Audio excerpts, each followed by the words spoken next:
बारे में कि क्या क्या रिसर्च करनी पड़ी। आई एम श्योर बहुत सारी रिसर्च लगी होगी उसके पीछे, उसके बारे में कुछ बताइए। और भारत स्टार्टअप यात्रा क्या है उसके बारे में भी अगर थोड़ा सा शेयर करें हमारी ऑडियंस के साथ में। जैसे कि मैंने पहले ही कहा था कि जो जो प्रोडक्शन हाउस है अक्टूबर स्काई, वो उस संस्था का ये मानना था कि कहानियां तो सब कह रहे हैं और अपने अपने तरीके से कह रहे हैं, क्यों ना हम ऐसी कहानियां कहें जिससे, क्योंकि वो मतलब ऐसी कहानियां कही जाए जिससे लोग इंस्पायर हो सकें। मतलब कहानियां तो कई तरीके की होती हैं। एक आदमी रैग से रिच हो जाता है, एक आदमी मतलब इंदौर से आके स्टार बन जाता है ना। कहानियां होती हैं, लेकिन ये कहानियां उन्होंने कैटेगराइज किया। कहा कि हम उन स्टार्टअप्स की कहानी कहेंगे, क्योंकि स्टार्टअप्स हर रोज जन्म लेते हैं, दम तोड़ देते हैं, कुछ सपने अधूरे ही रह जाते हैं, कुछ पूरे ही नहीं होते हैं। तो ये उनका बेसिकली उनका विजन था कि हम ना वैसे स्टार्टअप्स की कहानी कहते हैं जो मतलब नहीं होता, क्रॉल करके रेंग रेंग के धीरे धीरे चलना शुरू किया और आज दौड़ते हैं, दौड़ते हुए नजर आ रहे हैं। ताकि हम और आप जो ये सोचते हैं कि यार हमको भी कुछ स्टार्टअप करना चाहिए, कि आप ही डर जाते हैं कहाँ बाजार है, कौन लोग मिलेंगे, कैसे लोग मिलेंगे, ये उनके लिए दस्तावेज का काम करेगा। जो इसको एक बार देख लेगा, मेरा पूरा यकीन है कि वो, अगर उसके मन में कोई ख्वाब है कि हम ये चीज़ करना चाहते हैं, तो ज़रूर पूरा करने के लिए खड़ा हो जाएगा। हाँ, रिसर्च बहुत हुई। एक रिसर्च टीम में हमारे एक जर्नलिस्ट हैं, निशाद शमसी, पता नहीं आप लोग सब जानते होंगे, CNIBN में रहे हैं वो। उन्होंने रिसर्च किया, उन्होंने कहानी निकाली, और फिर हमने चूज़ किया कि किसकी कहानी मोर इंस्पायरिंग है। It is not about that who is making crores. ये उनकी भी कहानी है जो होता है ना, 1,000 से शुरू होकर लाख तक भी पहुंचे हैं। तो कहानी पैसन की भी है, पैसन के साथ परसुएसन की भी है, और फिर एक सक्सेस की है। और सफलता को समझना ये बड़ा सापेक्षिक बात है कि आप कैसे देखते हैं। तो हम लोगों ने जिन लोगों को कैटर किया है वो कमाल के लोग हैं। सर अगर मैं गलत हूँ तो थोड़ा मुझे करेक्ट कीजिएगा। शार्क टैंक नाम का एक शो आता है, उसके अंदर बहुत सारे हमने देखा है कि बहुत सारे बिजनेसमैन आते हैं, वहाँ पे इन्वेस्टमेंट की जाती है थ्रू डिफरेंट डिफरेंट बिजनेसमैन। इससे कितना अलग होगा, कितना डिफरेंट होगा, उसके बारे में कुछ बताइए, क्योंकि कई हद तक मैं कनेक्ट कर पा रहा हूँ उस शो से। अगर नहीं, शार्क टैंक में तो ये है कि आप आइडियाज़ लेके जाते हैं, आपने कुछ उद्यम शुरू किया हुआ है, आपने आइडियाज़ लेकर गए और आप जाकर वहाँ से फंडिंग की बात करते हैं कि साहब मैं ये बना रहा हूँ, ये है, और आप सामने वाले बताते हैं कि साहब मैं आपको 5 रुपये दूंगा और 5% स्टेक ले लूँगा। ये वो नहीं है। ये हो सकता है कि ये प्रोग्राम देखने के बाद, ये यात्रा में जिन उद्यमियों को कैटर किया है, उनको ये मतलब ये सीरीज देखकर शायद उनको फंडिंग मिलनी शुरू हो जाए। शायद कोई ऐसा खड़ा हो जाए कि यार ये तो कमाल का चीज़ कर रहे हैं, इस पर मैं भी आके इन्वेस्ट करूं। तो ये बात है। मैं एक चीज़ ऐड करता हूँ यहाँ। ये जो शो है, जैसे कि आपने शार्क टैंक कहा, उसमें इन्वेस्टमेंट फंडिंग के थ्रू होती है। यहाँ आपका इन्वेस्टमेंट आपका सपना है।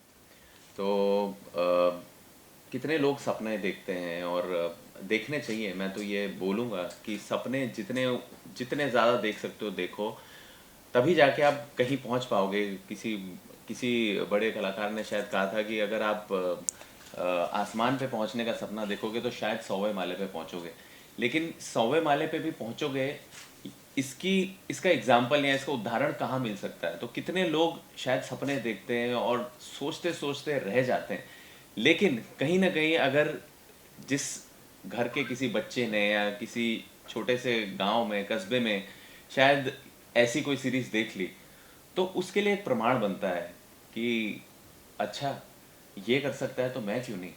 और यही प्रमाण है जो हमें प्रेरित प्रेरित भी करता है, और साथ में हौसला अफजाई भी देता है कि हम भी ये कर सकते हैं। इसका मूल उद्धार जो यही है कि मतलब सपने देखो, और बहुत सारे सपने देखो, और उसके लिए कर्म करो। और देख रहे हो, आपके पास उदाहरण है शायद जिन्होंने इस तरीके से किया। आपके अंदर शायद कोई और एक्स फैक्टर हो, शायद आप उसी चीज़ को किसी दूसरे लेवल पे ले जाए, लेकिन जब प्रमाण आपके पास मिलता है, जब आप देखते हो, तो थोड़ी चीज़ें आसान हो जाती है। एज एन एक्टर मैं ये कहना चाहूँगा कि मुझे ना इंस्पिरेशनल चीज़ें देखना, या जिन लोगों ने बहुत कमाल के काम किए हैं, दुनिया को नहीं पता है, कितने सारे लोग हैं, हम बायोग्राफीज बनाते हैं। तो मेरी मूल धारा से बहुत इच्छा ये होती है कि मैं बायोग्राफीज करना चाहूँ। तो असल में उसका कारण तो यही है कि किसी ने इतना कमाल कुछ किया है जो लोगों को पता ही नहीं है, वो पता चले। तो इस यात्रा के दौरान मैं कई बायोग्राफीज देखूंगा और कई बायोग्राफीज आपके सामने आएंगी, और आपके लिए कितने सारे एवेन्यूज खुल सकते हैं, और उसी को देख के शायद आप एक अपना नया रास्ता निकाल सकें। तो उस लिहाज में भी ये काफ़ी इंस्पायरिंग और काफ़ी I think it's a great service जो हम कोशिश कर रहे हैं। एक हमारे देश को छोटे से गांव से लोग निकलें, बड़ा काम करें, और ये हमारे हमारे लिए ही नहीं, हमारे देश के लिए बहुत बड़ी सक्सेसफुल चीज़ होगी अगर हम इस तरीके से कुछ अचीव कर पाएँ तो। इसी से जुड़ा एक सवाल है, आपका जो किरदार था संदीप भैया का, उससे बहुत सारे लोग यंगस्टर्स स्पेशली बहुत इंस्पायर होते हैं। तो जब आप किसी भी शो को चूज करते हैं या फिर थोड़ा सा ध्यान रखते हैं कि वो लोगों को इंस्पायर भी करे, गलत डायरेक्शन में ना ले जाए, और सर की तरफ से जब अप्रोच किया गया तो क्या रिएक्शन था, कितना सोचा, कितना कन्विंस करना पड़ा आपको, उस बारे में कुछ शेयर करेगा? तो सबसे पहले तो मैं बताऊं कि ये शशि जी जो हैं, ये सिर्फ डायरेक्टर ही नहीं, सिर्फ एक्टर ही नहीं, सिर्फ प्रोड्यूसर ही नहीं, शशि जी एक बहुत उम्दा इंसान है, और इनका विजन बहुत बहुत बड़ा है। और मुझे ऐसा लगा जैसे कि इन्होंने कहा कि किसी के पैशन में, जैसे इन्होंने जो भी स्टार्टअप्स खड़े कर रहे हैं और आज इस पैशन के साथ जो काम कर रहे हैं उनको एक जगह पहुंचा रहे हैं, तो ये उस पैशन को दिखाना चाह रहे हैं। तो इनके इस पैशन में मुझे जुड़ने का हिस्सा मिला, तो ये मेरे लिए बहुत ही सौभाग्यशाली ऑफर कह सकते हैं, क्या बोलते हैं हिंदी में और बहरहाल उसके अलावा हमारा इसके पीछे भी बहुत ही प्यार है, एक दूसरे को लेकर सम्मान है, रिस्पेक्ट है, और एक दूसरे की काम को लेकर वी लुक अप टू। तो मेरे लिए ये बिल्कुल मुश्किल नहीं था ये काम करना। और मैं जिस सोच में है, मेरी जो सोच है, और ये भी जानते ही हैं, तो उसी दिशा में जा रहा है। तो हम मिलके सोच रहे हैं कि कुछ अच्छा क्रिएट कर सकें, एक अच्छी यात्रा लोगों के लिए दे सकें और प्रेरित कर सकें लोगों को। तो यही हमारा उद्देश्य है। वो जो पहला सवाल था उसका भी आंसर कर दीजिए कि थोड़ा सा ध्यान रखते हैं, संदीप भैया के किरदार से बहुत सारे लोग इंस्पायर होते हैं, तो क्या थोड़ा सा ध्यान रखते हैं आप प्रोजेक्ट चूज करने के लिए? देखिए, सबसे पहले मुझे इंस्पायर होना है उस प्रोजेक्ट को करने के लिए, तो सबसे पहले वो मेरे कारण रहता है, लोग रहते हैं कि किस वही वाली बात है, किस जज्बे से वो बना रहे हैं, तो उसमें वो आपको फील हो जाता है। और अगर आप कहेंगे कि मैं चूज़ करता हूँ, तो मैं कहूँगा कि मैं प्रोजेक्ट्स नहीं चूज़ करता, शायद प्रोजेक्ट्स मुझे चूज़ करते हैं। तो मैं किसी भी तरह उस प्रोजेक्ट जो मुझे चूज़ करता है मैं वो कर लेता हूँ। उसी तरह यही यात्रा है, उस यात्रा में मैं जुड़ जाता हूँ। सारी पॉलिसीज उनके फेवर में बनी है, तो वो लोग भी चाहते हैं कि इस तरह की कहानी बने, इस तरह के शोज़ बने। और ये रियलिटी शोज़ है एक तरह से देखा जाए, इसमें कहीं कोई भी कंस्ट्रक्टेड नहीं है, कुछ भी ऐसा नहीं है कि हमने फैब्रिकेट करके बनाया है। जो जैसा है, अगर किसी ने अपने मतलब कुछ लोगों ने तो यहाँ तक कह दिया कि हमारा टर्नओवर कितना है ऑन कैमरा, वो हम कोशिश कर रहे हैं कि हम उसको रखें या ना रखें। तो ये ईमानदार कोशिश है, और सारे मतलब जितने सेगमेंट हैं इसके, वो वो मुझे लगता है कि सरकार अगर देख रही है, अगर सरकार ने वेब पे इसको कहा है रखने के लिए, और सरकार पूरी सपोर्ट के साथ कहा है उन्होंने, तो इसलिए भी कहा होगा कि उनको लगा होगा कि ये वो बातें हैं जो सरकार भी कहना चाहती है लोगों को। ऐसे एक शो आपके जैसा ऑलरेडी थोड़े दिन पहले लॉन्च हुआ था, तो उनका दावा है कि आप हमारे पास आओ, आपका प्रोजेक्ट लेके हम सिलेक्ट करेंगे, होने के बाद हम पूरा आपको फंडिंग करेंगे, आपको कहीं जाने की जरूरत नहीं। तो वैसे कुछ योजना आपके पास है? नहीं, पहले तो इस शो के बारे में जानकारी तो नहीं है। हमारी योजना में तो है कि अगर मतलब जैसे जैसे सीज़न बढ़ेगा तो हम शायद ये इकोसिस्टम क्रिएट कर पाएँ कि कोई स्टार्टअप अगर हमारे पास आता है और हमें लगता है कि स्टार्टअप को सपोर्ट करना चाहिए, तो हम अपने इकोसिस्टम से उसको सपोर्ट करने की कोशिश करेंगे। सर जी, एक सवाल आपसे। जी, आपकी यात्रा तो ऑलरेडी शुरू हो गई है, जैसे सर ने बड़े 6 एपिसोड हो गए, कहाँ से शुरुआत की और कहाँ कहाँ पहुँचे और कहाँ जाना चाहोगे? स्टार्टअप यात्रा। देखिए, अभी शूटिंग का प्रोसेस चल रहा है, कुछ एपिसोड शूट हुए हैं, कुछ एपिसोड्स हो रहे हैं, और जैसे कि उन्होंने कहा कि जिस तरीके से रिसर्च टीम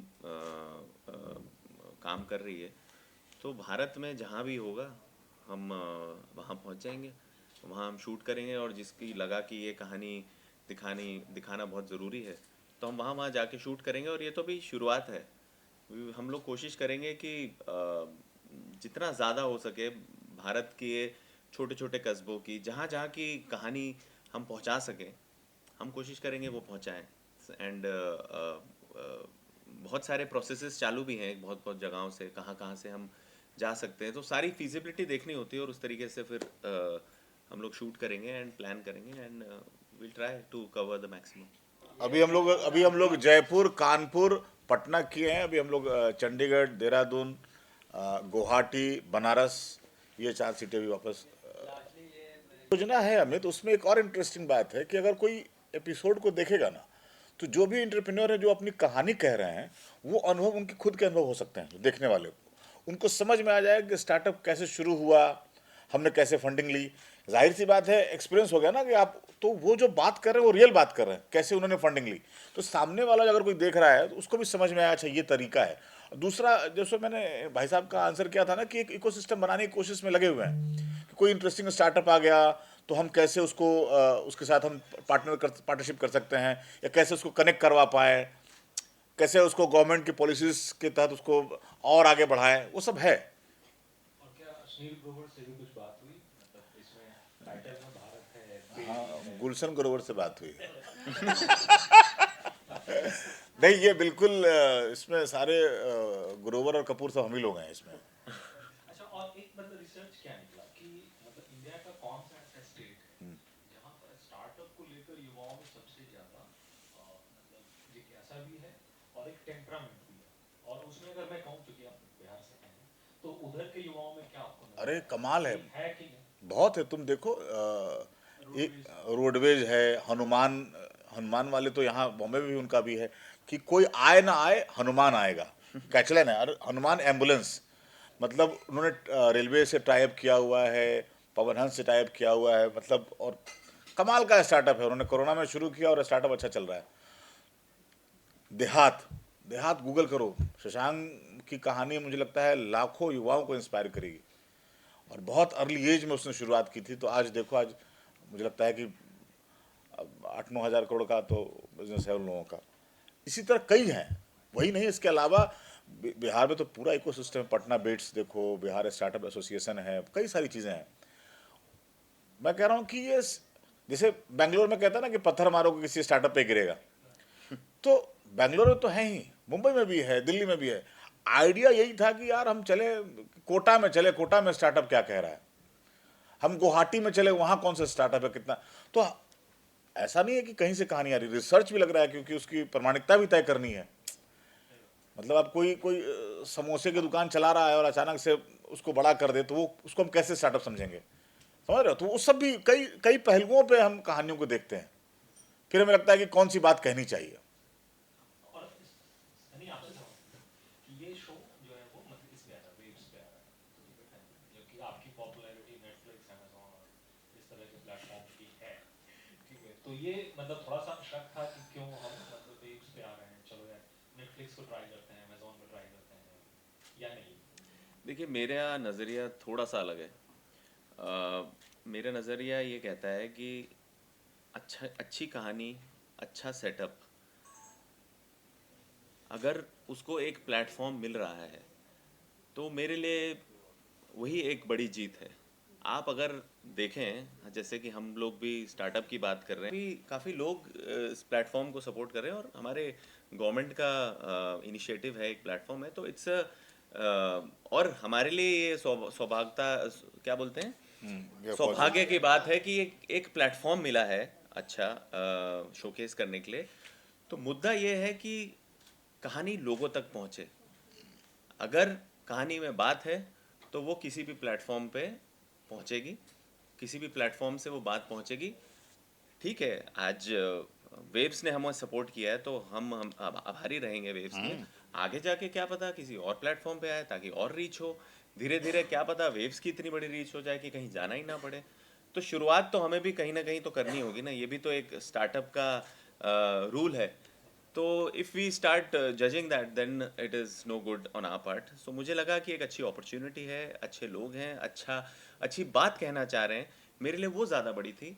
और किसी प्लेटफॉर्म पे आ रही है तो वो मैंने तय किया कि वो मेरा नज़रिया उस तरीके से था। बात आनी चाहिए, पहुंचनी चाहिए, तो that is what we think about. आज ये सवाल हमारा पहला एपिसोड मोस्टली कानपुर का है। जिसमें हम 3 लोगों की कहानी कह रहे हैं। एक जैसा सनी ने कहा कि एक व्यक्ति हैं जो बहुत बड़ी नौकरी छोड़ करके पहुंचे थे कानपुर अपने शहर में अपने एक फिरंग दोस्त को घुमाने के लिए, और गंगा के तट पे घूम रहे थे। तो फिरंग दोस्त ने कहा कि यार तुम्हारा पास इतनी सुंदर नदी बह रही है, इतना गंदा किए हुए हो, क्या फ़ायदा तुम्हारे पढ़े लिखे होने का, और क्यों अपने शहर के लिए कुछ नहीं करते हो। तो वहाँ से, क्योंकि उस नहीं नदियों में फूल वगैरह डालते हैं, पास से मंदिर है, तो उस व्यक्ति ने सब कुछ छोड़ करके इस बात को दिल पे लगाया और वो फूल नाम का आज के डेट में एक ब्रांड बनाया है और बहुत बड़ा ब्रांड है। तो इस तरह की कहानी है। फिर वहीं पे एक महिला की कहानी है जो लेदर फैक्ट्रीज के लिए काफ़ी काम, लेदर प्रोडक्ट का काम किया उन्होंने। फिर एक सात्विका फूड करके है जो कोरोना काल में कैसे अपने आप को बड़ा किया। तो ये है पहला episode. Thank you so much. Thank you.